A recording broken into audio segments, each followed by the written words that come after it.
Welcome to Capture the Flag. Today I'm going to show you how to play the game and the different roles of kids in the game. Capture the Flag is basically a game where one side is trying to steal the other side's flag without being tugged or caught. And it's a game for as many kids as you can fit. Sometimes I have 2 or 3 or 4 classes playing. You just got to make the field or the playing area a bit larger. But it's best played probably between 2 classrooms or 1 class split in 2. The basic setup of the field is quite simple. It's basically a soccer field or a rugby field or a hockey field, depending on what you have. It can be played on the court as well.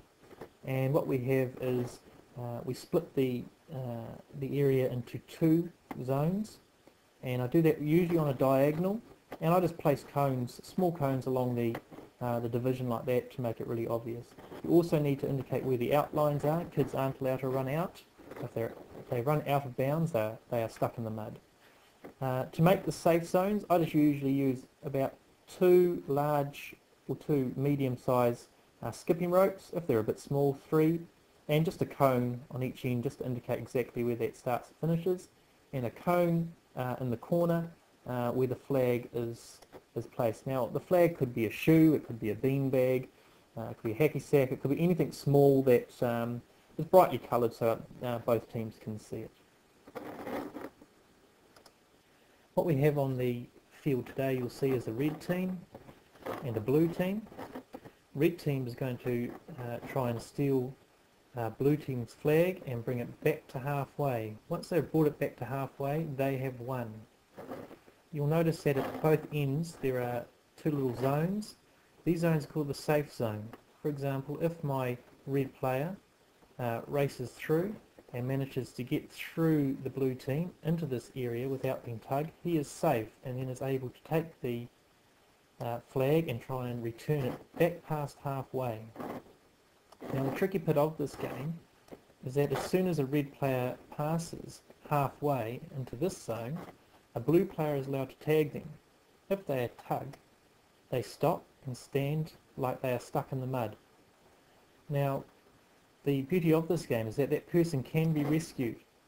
So another red player can come along, and I usually play it that they go through the legs of that player and then they are both safe to run off. Other versions are that you hold on to the shoulder, and that way it's a bit safer for parents to play or adults to play as well. Now, one thing that kids always ask, if they are under the legs, both players are safe. As soon as the player under the legs moves off, they are both unsafe, so they could both be tugged if they're not quick enough. Now, Capture the Flag is a really great game for a whole class or or a big team of kids, because it allows different types of kids to play different types of roles.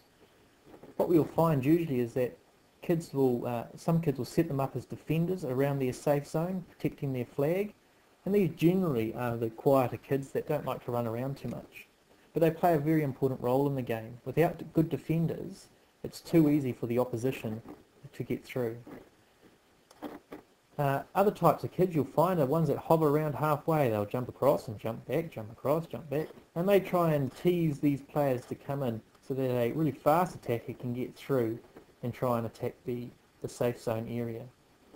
Now these players are really important too, because without distraction your really fast keen kids can't break through and attack that flag.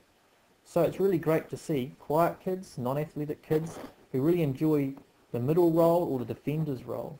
But you do need some quick kids at the defender's area as well. For example, if a blue player gets into red zone, grabs the flag and then takes off, you need somebody quite quick to be able to chase them and tag them. If they are tugged halfway out, so they don't make it to halfway, they must return the flag back to the safe zone. Then they can come and stand back where they were stuck. A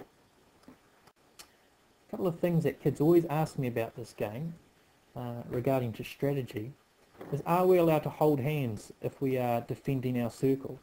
And I always say yes, make a chain, because that can easily stop a blue player from slipping through the gaps. They often also ask, are we allowed to goose guard? For example, if a red player runs into blue team's area. He is Tug. And then another red player wants to save him. Yes, that blue player is allowed to hang around. And that's really good strategy for that blue player because they suck in this one person and they also keep this person attracted by trying to get in there. And they'll try and tag them. If they're quick, they'll tag both of them. And then there's two players out that can't attack the flag. Typically a game of capture the flag will last 5 to 10 minutes before enough players are in the attacking circle to bring back their flag. Sometimes it can be up to half an hour for one game. That's great because they really get tired out.